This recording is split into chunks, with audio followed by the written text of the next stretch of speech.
It could be a fast match. I doubt we're going to probably see that direction again. Like, this is another Sylvanas map, to be fair. If you're able to... It's much harder to predict where the objective is going to be, which lane the Punisher is going to be in, so you just have to push all of them. It is doable, but it's a little bit more difficult than Braxis to break the record. And just to be clear, Fnatic just dominated that game in almost every single way. If they just pick wave clear again and just go for shrine clear, I think they can do it. There are our maps. There's the bans. Greymane, Tyrael, Yes. Yeah. Medivac. Yes. Go for it. Ah, good old backdoor. Good old backdoor strategy. Yeah. 2016, I think, was last year in Sweden. This Artanis when we as saw well. that. Yeah. Artanis or Abathur even for the double Greymane, but you might not. Yeah. There's plenty of ways Flying they with the can false do step. this. Yeah. I would like that. Trying to think what else. I just don't think we get it. I will say, Fnatic are familiar with that comp due to someone actually playing it against them in a tournament. What ended up happening is the team that was playing against them died 15 times in less than 5 minutes. So it was quite impressive. Fan, what are your thoughts on the in-depth strategical thought that might go into this second game? I mean, it just depends if they want a round 2 for their, shot at the world record here. If they do, I think their best bet is actually to kind of go with the Sylvanas strat that they pulled out earlier. Get the first Punisher, and then go for the fort, and then go for the keep, and then go for the core, and then you're done. We shall see. Let's get into it. Game number 2. Fnatic versus SPT. Beautiful analysis. You go for the fort, and you go for the keep. You go for the goal. I love Fan. I'm glad he's here. Game number 2, boys. Infernal Shrines. Where are we going? I don't know. I just want someone to just take a picture of Fan's face and just with the one of those quote inspirational things, you go for the core and then you're done. I mean, Fan it's true, 2017. Yeah, we not disagree. You could totally true. After you kill the core, the game is over. Yeah. If somebody out there could have a, I mean, there's many shots of you being super serious and playing in game, right? Black and white that, put that next to it, the quote by Fan, perfect stuff. That's actually exactly what I'm thinking when I'm in game, after their core dies, we win. Like, that's wow. Deep thoughts during the game. Have you thought about doing a Heroes of the Storm tutorial series? Never thought about it, but that might be a good idea. Share my thoughts with the world, Fan's thoughts. Yeah, Fan's thoughts. In case you guys didn't know, if you take keeps, you get catapults and tech speed. I think that series would be fantastic. I'd watch it. Except on Hanamura, but that's a different story. So SPT here with the Unibrak first ban. I was worried that it would be like a Sylvanas ban, and Fnatic responding with the Cassia hover. Oh, come on. I feel like... Wait a minute. Okay, they're trolling a little bit. They're debating whether the Cassia or the Ragnaros presents a bigger problem to their composition because, like I said last game, Sylvanas, Screaming Illidan, these are heroes that Cassia counters, essentially, but deciding Molten Core, bigger problem for them. Looks like they're going to go for round 2. Yeah, round 2. Yeah. So guys, just to put this in perspective, if you tuned in a little bit later here, this series doesn't actually matter anymore for the standings within the group. So Fnatic currently is aiming for a bit of a speedrun challenge that could very well end up with them losing if they have to be taught. But that's why they banned the Ragnaros here, because Molten Core can slow anything down. So Fnatic just getting rid of everything that could slow the onslaught down. It's a really good point because, there's been multiple events throughout the years, AGDQ, SGDQ, that have been coming along for speedrunning in general. So Fnatic, if they're able to prove themselves here, they could go onto the big stage and continue it there. It'd be great. Indeed. They're gonna move over from Heroes of the Storm to Lost Viking speedruns. Precisely. They take a long time. Yeah, to make it clear, the current official HGC record is held by Dignitas from this event in 6 minutes and 52 seconds. The record for on Sky Temple. The record for professional games in general is 5 minutes and 52 seconds, held by Team Liquid. That was Battlefield, right? That was Battlefield. Yes, that was Battlefield of Eternity. Way back. It was a very long time ago. It was the original Liquid lineup. All right, so at this point, we have once again the same opening. Greymane for the damage, great against the structures as well. Sylvanas, the obvious, trying to disable them and push through with the Punisher. The only question for me personally is what exactly is Fnatic doing outside of that? Because those two were more or less a given, I would say. The Abathur taken here. Okay, this is dirty already. It has the potential. Abathur has the potential for Mule. This could be what scuppers Fnatic's plan. Stop repairing. They should have gone for Malfurion and just go for double. Mules don't stack, mules unfortunately. as you possibly can and just stack them. They don't stack. They only want heals. They move to different structures. Don't ruin it, Tetcher. When they time out Mule better. The thought is what counts. Dahaka, big hovered here. They want to try and get as far ahead in XP, and Dahaka would prevent that, but it's already Abathur. Yeah, I mean, I would have liked the Cassia ban. I think that's going to be a bigger problem for them, but that's all right. They constantly tried to focus it, and it just didn't die. Time after time. Imagine if they'd have got like 3 more kills off of those Cassia attempts. Yeah, plus extra attack speed on Cassia from Abathur could be pretty devastating. SPT looking solid. What do you ban out here? Morales. If they're going to speedrun, what do you ban? Yeah, get rid of that medevac. It could be Morales Tyrael coming in after. Exactly, Morales Tyrael, if that comes in. So, guys, in case that you have never seen that, but Morales and medevac, for everybody out there watching, would just simply be the idea of backdooring the keep at some point and then backdooring the core. So you go into the medevac after 10, you go for the core, Sylvana, or for the keep, Sylvanas disables it. As soon as the opponent comes in, you drop the sanctification, and then you just raise the structures down. Yeah. You get wiped on the keep, and then the second time you do it, you go for the core. The other option is sometimes triple damage with a Falstad to try and use Gust to remove defense from structures, and of course stop ports flying in later to join your team for the all-in. We'll have to see what they do. I think they're going to pick up something like an Illidan here, with similar to last draft. When you're picking the Sylv, you kind of just want to push through. Ariel. Ooh, an Oriel I would have Monk. preferred Rhaegar here for Bloodlust, so if they're going to... At this point, I think they're just trolling us. I think so. I'm being pointed at and laughed at as they pick these two picks. Guys, when you see the picture on the screen of the players, Fnatic is actually just all of them looking at us and shaking their head and laughing and pointing. So... There's certain situations, fan, where you're a pro gamer, and surely the thought goes through your mind is, let's just troll the casters during the draft. Has that ever crossed your mind? Because that's what they're doing right now.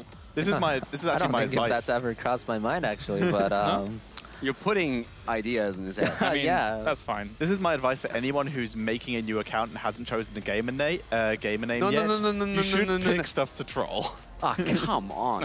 What? Whose side are you on? Everyone's. I mean, I'll be honest, I don't cast HGC full time, so the worse I can make it for you guys. Not your problem. By the players trolling you in draft, the better. I still remember the Polish team that designed their team named Justice. Oh, they took Illidan. Fnatic got upset. Yeah, I was just thinking, Illidan must be what they wanted. And snap block him. How dare you? And that gets taken, they go for Artanis, they can now suppression pulse the attack.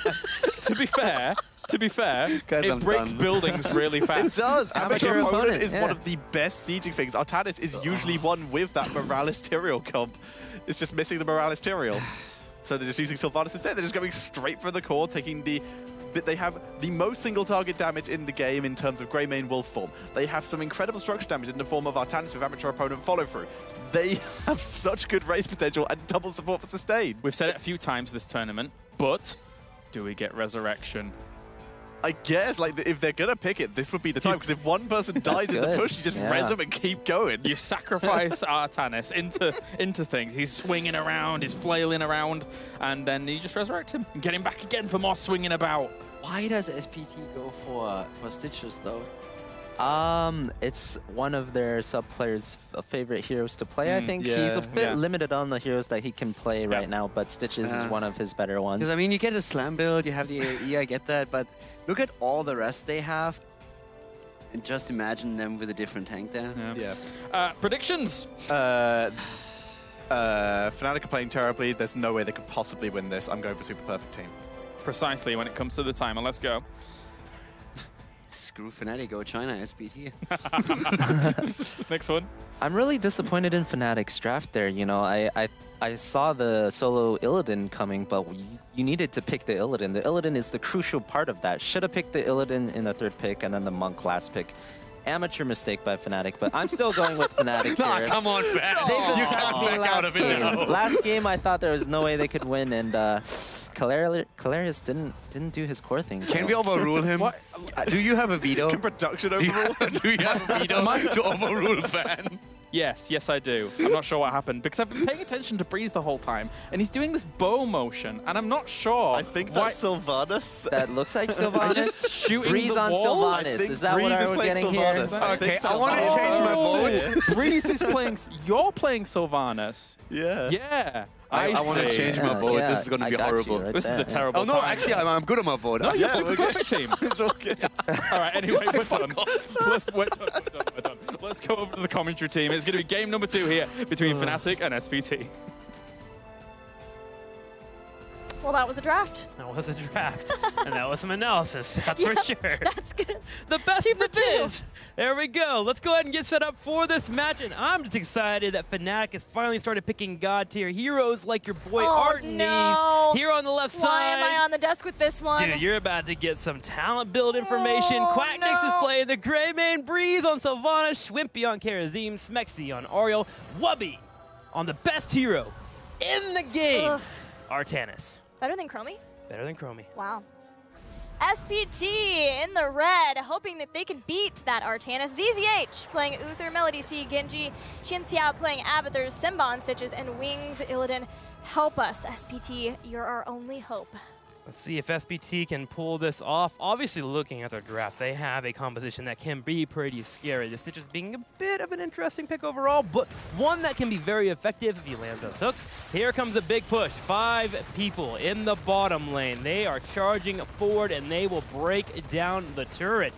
Wubby on the back left side here to help his teammates in case anyone comes in for a fight, and a fight is what we will have. Flank on the lane train as Fnatic tries to disengage as best as they can. Remember, there's no primary warrior here. We just have Artanis, who is trying to go for the swap, misses it. Wings still in there diving on top, but Fnatic get first blood. Full 5v4, and is Fnatic just gonna stay in this bottom lane and continue to push it in? They're working on the turrets. Amateur opponent in the front, burning down the turret already. With an Abathur being on the opposing team, this isn't actually a bad strategy. If you get forts early, then they're gonna kill Stitches. They're also looking towards a fort, and they're gonna get it. First swap to net a kill. Be watching for those all game. Swaps versus hooks on the other side for SPT. And the first fort goes down. Fnatic once again are going to be trying for the record of fastest game in HGC. They continue to rotate around, they head to the middle, and they start working on the turrets here. And this strategy is simple, one that we've seen time and time again. Use Sylvanas to get a massive experience lead. And you already see it here. 3-2, a full level ahead. SPT is forced to come fight and put pressure on the Sylvanas with an Abathur hat and a Stitches. They're able to actually get a hook on Schwimpy and almost get the kill. Yeah, Hammer of Justice follow-up is great, but does put ZZH in a rough spot, and that does give Fnatic another kill. Karazim goes down, so it's a 1-for-1. Wings going down. Fnatic's Death Ball still working out to their advantage. Looking at a couple of the talents have changed up. Schwimpy's gone into Transcendence for just full healing ability for them to Death Ball along with their 5-man of Artanis and Sylvanas. Sylvanas once again got Mercenary Queen. She picked that on Braxis as well. And then, of course, amateur opponent like you shouted out Trixler. Well, right now, Fnatic, again, having that Oriole allows them to be this effective in the team fights. Her and their area effects heal when they group up. That's naturally going to happen because of Greymane, Karazim, and Artanis. Only Sylvanas has to be careful of making sure to position near those heals. And Fnatic continues to pump out those heals every single time they get into an engage. Now, with them burning out some decent lead here in the middle, they're going to move in and start breaking down the mercenary camps to bait their opponents into more fights. Once again, all of SPT ready to brawl. Simba hooks in Smexy right next to him. No kills from that, though. Hammer of Justice, and Wings is trying again to dive on top of the rest of the team. But as you talked about, Fnatic's grouping up is only benefiting them in their ability to keep everyone healed up. I just want you to take some perspective here. Hang on real quick, actually, as Wings is taking some damage. Wubby getting low. He's going to get a heal at the last second. Can they get the kill on Melody? Yes, they get the cleave. Let's talk about that level 1 talent right now. Righteous Assault for Oriole. Oriole is actually the second most damage currently for Fnatic because of how these fights are constantly being grouped up and SPT continues to dive in. She has nearly 10k damage next to Sylvanas' 12k because of how much grouping is happening and how many times she's getting that 3-second cooldown reduction for her Qs that she's using. Smexy is being a complete beast right now, both in sustain and damage. There's been a shrine on this battleground for quite a while available to the teams, but Fnatic wants nothing to do with it. They are perfectly happy sieging without it, and if SPT sends anyone to the shrine, then it leaves Fnatic to do even more structural damage. So just by Fnatic ignoring the shrine, so too does SPT have to. Yeah, they're forced to with the Merc Queen. Impalers pushing in the middle, they're breaking it down. Members low, the swap hits. God, Artanis is so good at this video game. Wubby kills off the 4, and Fnatic moves towards level 7. Fnatic almost getting that level 7, still have mercenary camps to siege along with in the mid. They're now at 409. As a reminder, 652 is what they would have to in the game before to break Team Dignitas's record. That's what they're trying for, but it's Infernal Shrine, so they know they just have to keep focusing on structures down. They move in for a keep. Keep breaking them down and keep those Impalers alive. Melody goes in, Deflect pulled off, Wings goes in as well, looking for Greymane. The heal's coming out. They just cannot break through this power here. In fact, Simba, after the engage, is low and forced to run away while ZZH continues to take damage. Melody tries to distract the opposing team, does get out, and they actually get a kill on Artanis. Wubby goes down, Artanis is out. If only Fnatic had a different hero, perhaps things would be going but even better for them. Here we are, Uther gets taken out. It's a 3-for-1, but the keep so close to being brought down by Fnatic. They take it down and are not stopping. They are heading for the core trick. This is really hard for SPT to defend. They need to get rid of the healer. They don't have to worry about Sylvanas too much anymore because she doesn't turn off the core. It's mostly the Greymane in the front that's going to be doing a lot of damage to that core if they go for it. So they jump on top of any target they can. They move straight in for Breeze. They're kiting backwards here. Schwimpy is getting low on mana. Can he survive here? Breeze finally getting killed off, and SPT is going to hold slightly, but Fnatic starts to bring it back, especially with Wubby charging across. It's so difficult to take down the core with those low respawn timers of SPT without completely wiping them. Illidan's going to be back in a few seconds, but they have another chance. Even without Sylvanas, amateur opponent is back. Wubby is ready to attack the core. It is falling to 80% and lower. Simba very nearly brought down. He does. Suppression pulls us here, which means the rest of heroics are available for Fnatic. We're at 556, and I think they've done it, Trick. The core continues to drop, and that's going to be it. New record here, 6 minutes and 1 second. Fnatic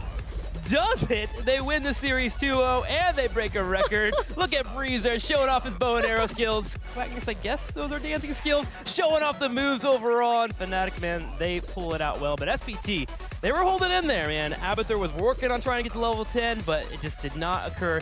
They were beat before that was even possible. We didn't have a single shrine on Infernal Shrines that game. And those were the Schwimpy, classic Schwimpy dance moves. Yeah.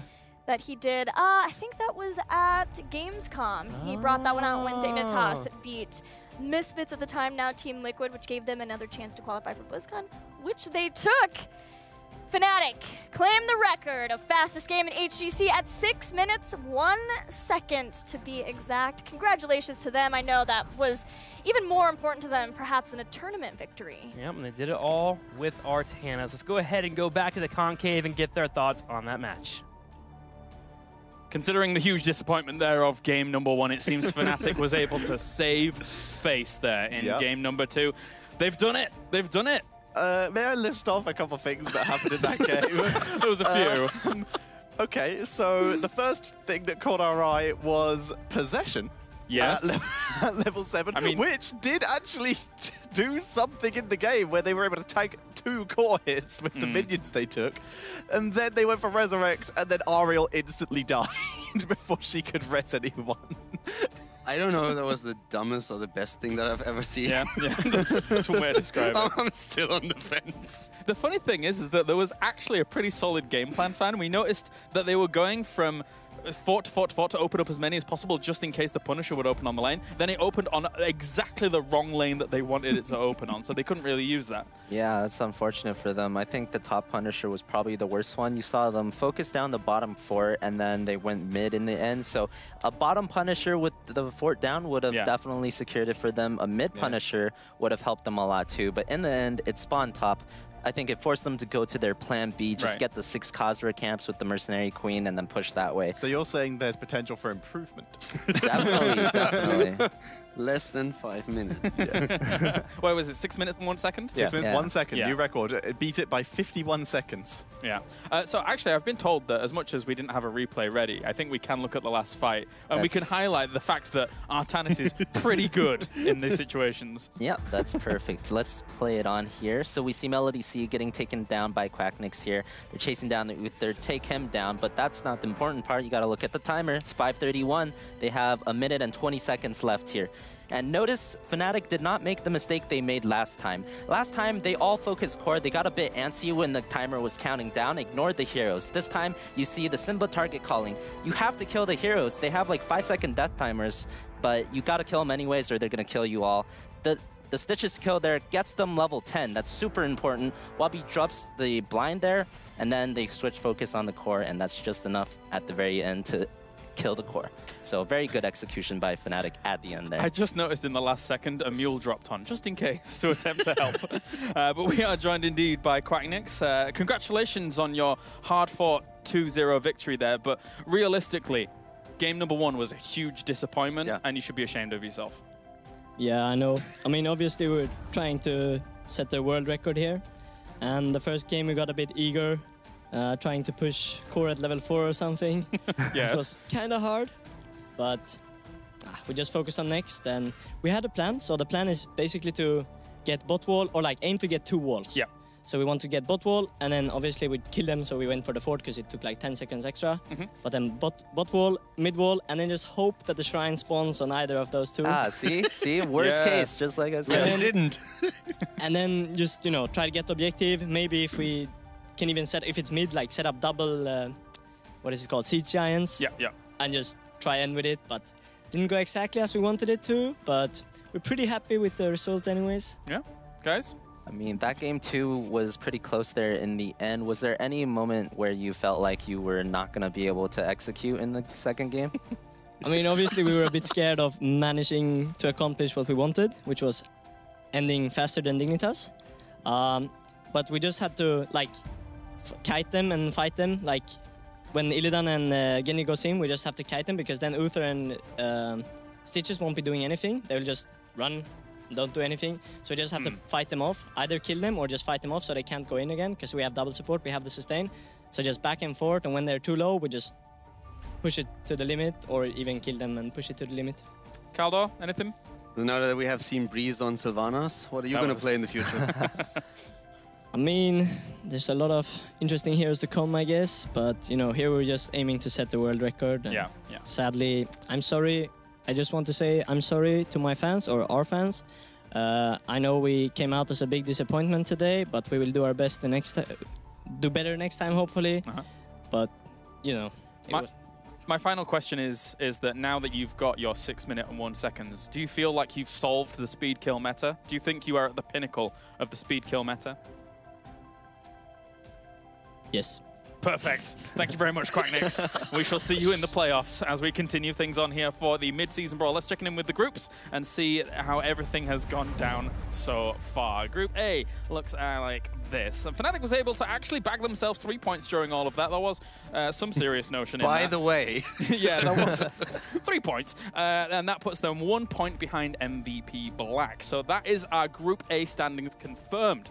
MVP Black and Fnatic will go into the playoffs in first and second spot there into the upper bracket, and Roll20 and Nomia will go into the lower bracket in third and fourth. Tetri joins us once again here at the Analysis Concave, and hard-hitting stuff there by Quacknix. It was very insightful. I feel very edumacated. Is the word I'm going to use. Okay, yeah, that works. And make up on the spot. Yeah.